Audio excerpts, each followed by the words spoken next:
We're going to go ahead and get started. I hope you all can hear me.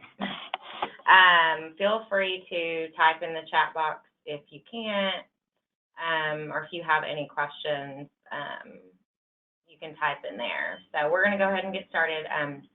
My name is Audrey Freshwater, and I'm a program specialist here at the Coalition, and today we are going to talk about the impact of trauma.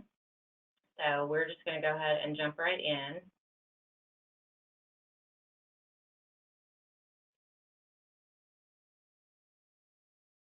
So just to our objectives really quick. So we're going to talk about trauma and its symptoms and hopefully understand how victims are affected by trauma. And we're also going to identify the effects of trauma on memory.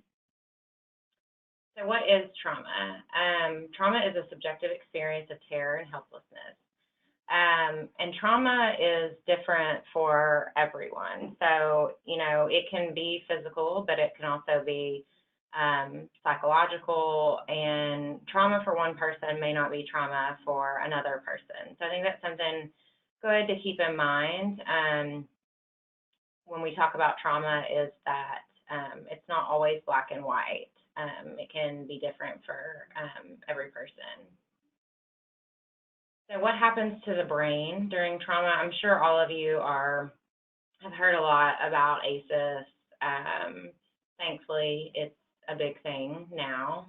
For those of us who've been working in the field a long time, it's been something that, you know, we've studied and researched for a while and been part of. So it's been really exciting to see the ACE initiative out there and focusing on like trauma-informed care. But we're going to talk about the brain. So I think a lot of times when we think about trauma, we do think about PTSD because it's talked about a lot with our military and what happens when they come back and how it impacts them. But when you experience a trauma, just like experiencing high stress, the blood actually is moved from non-essential systems, so like your prefrontal cortex and your limbic system, which is your center for survival functions. So you have your amygdala, your hippocampus, your hypothalamus, the pituitary gland, and all of these things are impacted by trauma.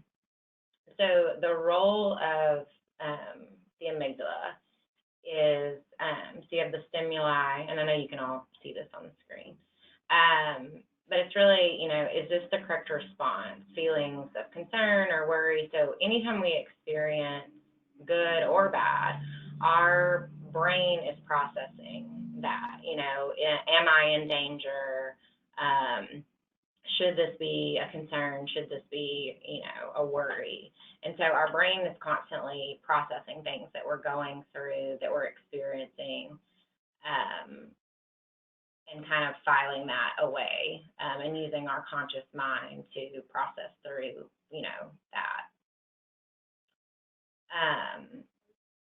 So your amygdala, your hypothalamus, and your pituitary gland, and then your adrenal glands all play a part in trauma and your body's responses to that. And then there's also hormones too that are released in order to help you cope. So, you know, a lot of us have maybe experienced minor traumas, you know, a small car accident or a stress at work, you know, anything like that. Your body's constantly releasing hormones to help you cope with that. It's a survival mechanism. And cortisol is talked a lot about as far as, especially when it comes to toxic stress and trauma. It can flood, you know, the brain, and it makes it, it can be toxic over time. That fight, flight, or freeze, which most of us are probably super aware of, we all have it, and we all react to, when I mentioned we all react to trauma different, you know, some of us in certain situations, our fight response is higher. Some of us we may freeze. So I think it's important to remember that everyone reacts differently. A lot of times I've heard people talk about, well, they had no affect, or they laughed, or, they couldn't remember certain things. It's everyone responds differently. And so that fight, flight, or freeze, I think anytime you're working with victims especially, it's important to remember. And also remember that with ourselves too. I mean, I'm not going to talk a whole lot about secondary trauma, but for those of us who work in the field, it's something for us to be super aware of. Because I think oftentimes we forget that what we see and do every day has an effect on us. We kind of wear it and take it home with us. And, that can be a trauma to us as well that we're not, even dealing with. Trauma and memory is fascinating to me. We often, if anyone's watched Law and Order SVU, which, probably most of us have, it's always interesting to me. They're like, well, why can't they remember? Or, oh, they remembered certain details later on, and things like that are one of the things I feel like the show highlights on. And it's important to remember that memory and trauma are important aspects of understanding victims and what they've gone through. The amygdala actually aids in the processing of highly charged emotional memories and body sensations. Sometimes our bodies can respond to stress, and we may not even know why. So like certain smells can be a trigger, certain types of weather, a way a person talks, a lot of different things can play into that. And it's almost like it can feel like a disconnect. You may not know why your body is responding that way. Sometimes you may think like, oh, my gut, it was my gut feeling. A lot of times when we talk about that gut feeling, that's really what it is. It's your body responding to memories you may not even be, aware of. And so this slide just talks about encoding and organizing and absorbing like sensory information and how it consolidates it and groups information into, memories and storing them. A lot of people talk about how with memory, you can't remember certain things like from early on in your childhood. Most of the things that we remember as kids, it's because people have told us stories. But when trauma happens early on in childhood, there's been a lot of research that shows that those memories can be stored, differently. So it's more of maybe it's a certain smell or a certain sound, or a lot of children don't even realize or don't know why they're responding the way that they are. It's that body, it's that survival, your body's response. And it becomes a coping mechanism. And the same thing goes for the victims that we work with. This just slide talking more about encoding and how that works, and how your hippocampus and your frontal cortex work together. And this is just talking, I think we already actually, this may be a duplicate slide, sorry, talking about hormones and how they're released in order to help your body cope. Oxytocin is a good one. It's the love hormone that we've all probably heard a lot about. So that plays a part too. And they can also impair memory. And so that's important to remember too. A lot of times, especially in traumatic events, like I mentioned, it may actually take a while before details come back. When you're in that heightened state, it's hard to remember details a lot of times. And when those stress hormones impair functioning, memories become fragmented, and it can be hard to really recall things. And so when working with victims, it's important to know that for all of us and also law enforcement, court systems. I think sometimes it can be seen as the victim is not telling the truth, or people can use it to try and discredit them. but there's actually science behind it, and how memories can be fragmented. So it's important that they have time to work on that and process through that. Obviously, alcohol affects memory. So, when you have someone who is under the influence and has suffered a traumatic event, that can actually further interfere with the encoding and the memory and processing through what happened, remembering, what happened. So your brain is still processing all of that sensory information. The victim's memory of assault, the neurobiological response to trauma makes memory consolidation difficult. And their story, I've heard the word sketchy a lot, and it really comes back to how the memory is being stored and how their recall is, and giving them that space and time, and that trauma-informed care is so important for all of us, not just those of us in the field, in this field, but law enforcement as well. Their stories can vary and even be inconsistent at times, but the content of the memory is accurate. It can also be misinterpreted as being evasive or even lying. So the aftermath of trauma,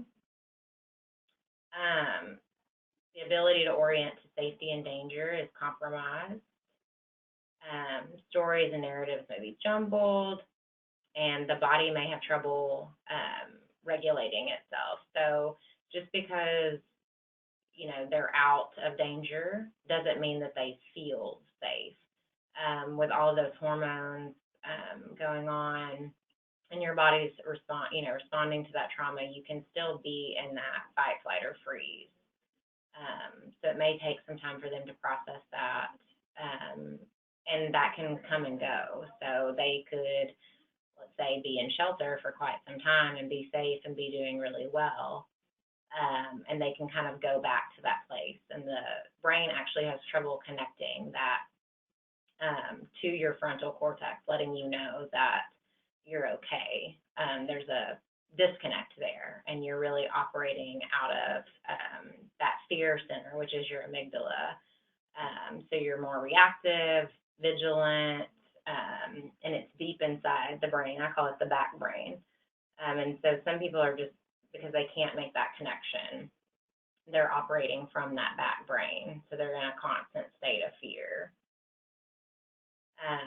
And victims are really, they're battling the physical and emotional reactions throughout that process to that hormonal release. And through therapy and, working with individuals who are trauma-informed, they absolutely can, work through it and get to a better place. But it's just, it takes time, and it's important to know that those triggers can come back up. It can be difficult, if not impossible, at times for them to access that prefrontal cortex, which is your thinking center. And that access that was on the other side that we talked about, that can last up to 4 days. I think that's why it's important for us to remember that not to, push them when their stories are fragmented or they're in that state. That first 4 days is really important because those hormones are working through the body, and they're kind of coming down, so to speak, from that hormonal response. So this is trauma triad: the hyperarousal, intrusion, constriction. Letting the survivor know what to expect after experiencing trauma can help alleviate symptoms. I think it's important for survivors to know that they're not alone and that they're not the only ones experiencing this, and that there is science behind it. Understanding the brain and how it works and how all those hormones work when we experience trauma, I think in a lot of ways can normalize what you're going through and can help you process through it. I know for me, like, understanding that, has helped me process through things in my life, because I know that it's a normal response, and it's my body's way of protecting me, and it's a survival thing. Um, Important to know when we talk about a traumatic event that, you can really go back and forth between periods of, having that intense anxiety and actually re-experiencing the event, as well as periods of depression and withdrawal. And again, that's how we cope with trauma. And it can look different for every person. Um, Anniversaries are especially hard, and those, post-trauma symptoms can reoccur or even worsen. And I think that, we've probably all experienced that on some level, whether it's the anniversary of a death of a loved one, or a particular event that was traumatic for us or a difficult time. It can be a trigger, and I think it's important for survivors to know that.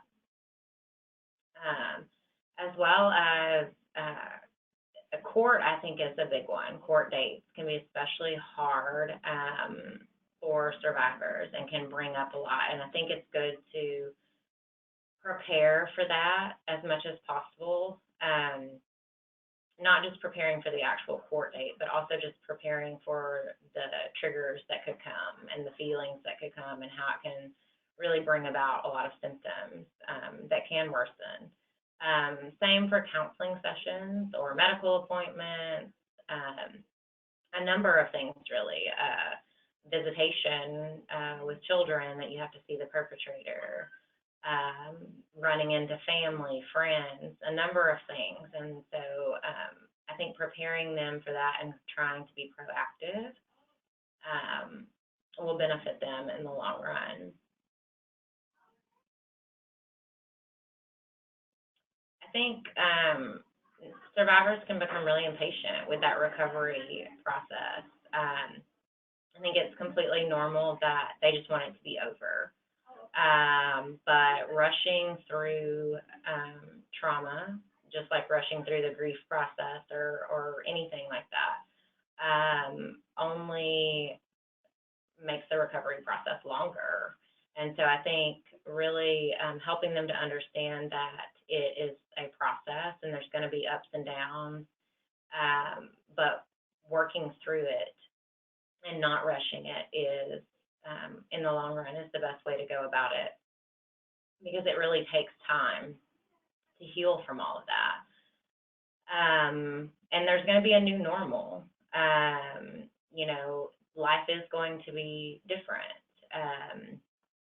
The way that you experience things before the trauma,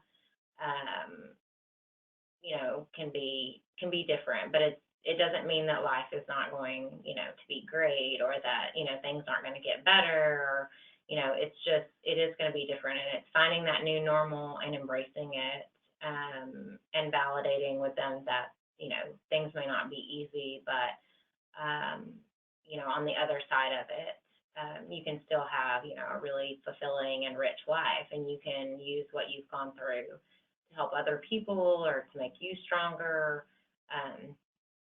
But there is hope, I guess, is what I'm saying. Always hope. And I think validating the survivor and telling the truth as he or she knows it. And so, I will always tell people, it's their narrative. And, when it's not on you to input information into their story or to speak truth necessarily into how they view what they went through. It's important to, let them kind of write their own narrative and validate what they went through, the trauma that they went through. And understand and to, make sure and remind them that, they are a very capable person and they have strength and wisdom and courage, and that they're not alone. That they have people around them that care and want to see them through this, and that they aren't by themselves processing through this. The impact of chronic fear, your body is conditioned to respond in certain ways, and there can be physical and repeated cellular damage in the brain. And I think we tend to see a lot of disassociation in people who have chronic fear, who have experienced more than one trauma. And there's also a risk of substance abuse that increases with that. I think as a way of coping and not feeling, not living in that chronic state of fear. The public expects sexual and domestic violence to resist, report, cooperate, leave, end all communication. And in reality, the opposite is often the case. I think it's important, some tips and tools. I think educating people in the community is big, and helping people to understand that it's not as simple as just moving past it, or ending communication or ending a relationship. It goes way deeper than that, and I could probably do a whole webinar on that in itself. But it's important, just to remember that the brain has an automatic response to trauma. A lot of times it's out of their control. It's important to, interview in a way that's consistent with how memories are stored. So it's important that all of the advocates in the field, as well as law enforcement and even court personnel, understand that trauma-informed care, and understand, when they're interviewing survivors, how trauma impacts the brain. And just providing a really caring and emotional support system around them is really important. And here is some resources, and I'll leave this up for a minute if you want to write those down or screenshot them or whatever. Does anyone have any questions or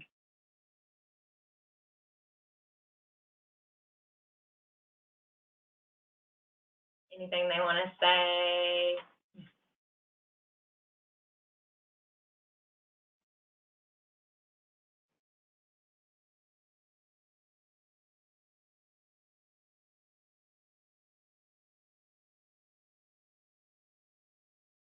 Well, I want to thank everybody for joining us today on this webinar. I hope you got a lot out of it. I hope that you'll all, use the information we talked about today and read up on the brain, which is super fascinating. I'd also encourage y'all, there's a really great book called The Body Keeps the Score. I would encourage everyone to read that. It's fascinating. You can email me here at the Coalition, and I can send these slides out to you. I can also send out, I have several trainings on the brain and on ACEs and interviewing victims and things like that if you all want it. I am happy to pass that along. I'm a bit of a nerd and love talking about the brain and trauma. So there is my email right there if you all want these slides or want any more information on trauma, interviewing victims, therapeutic modalities, anything like that. Please feel free to email me. I would love to pass on information. But that's it for today, and I hope you all have a great day, and thank you so much for joining us. And yeah, just let me know if I can ever be of any help.